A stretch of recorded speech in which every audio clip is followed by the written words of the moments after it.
Assalamualaikum warahmatullahi wabarakatuh.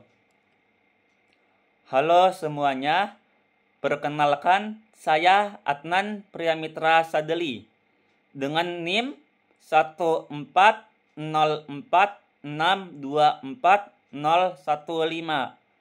mahasiswa Universitas Negeri Jakarta. Pada video ini, saya akan membahas peran filsafat ilmu dalam menilai validitas teori ilmiah, serta bagaimana falsifikasi dapat diterapkan, dengan mengambil contoh dari kasus seorang profesor dan tim peneliti muda yang menemukan hasil eksperimen yang bertentangan dengan teori DNA. Dalam kasus ini, kita melihat dinamika penting dalam dunia ilmu pengetahuan.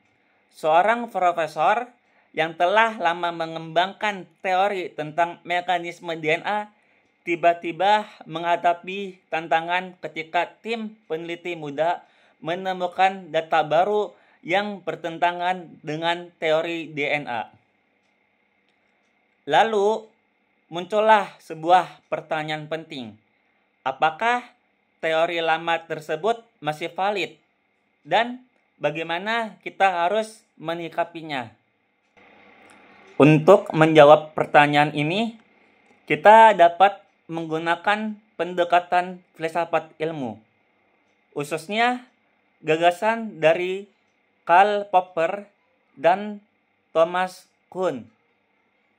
Menurut Karl Popper, sebuah teori ilmiah yang baik bukanlah teori yang selalu benar, tetapi teori yang bisa diuji dan berpeluang disangkal. Konsep ini dikenal sebagai falsifikabilitas. Artinya, jika suatu teori tidak bisa dibuktikan salah dengan cara apapun, maka ia bukan teori ilmiah.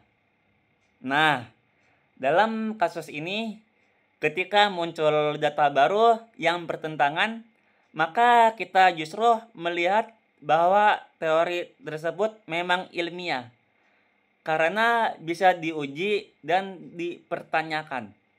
Namun, bukan berarti kita langsung membuang teori lama. Disinilah proses falsifikasi bekerja.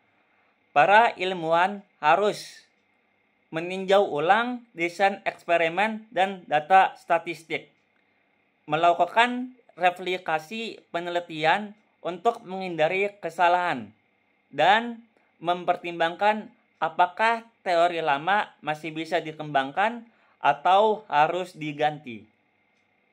Dalam konteks ini, falsifikasi bukan berarti menolak teori secara emosional, melainkan sebagai langkah kritis untuk menyempurnakan ilmu pengetahuan.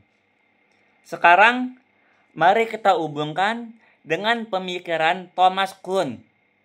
Ia menjelaskan bahwa ketika banyak data baru yang tak bisa dijelaskan oleh teori lama, maka dunia ilmiah akan mengalami krisis paradigma. Lama-kelamaan, teori lama akan digantikan oleh teori baru yang lebih menjelaskan realitas. Proses ini disebut sebagai revolusi ilmiah. Jadi, bisa ditemukan temuan tim peneliti muda dalam kasus ini adalah bibit dari perubahan besar dalam teori biologi molekuler. Kesimpulannya, filsafat ilmu memberi kita pemahaman kritis bahwa ilmu pengetahuan bukanlah kumpulan fakta yang kaku, tetapi proses yang terus berkembang.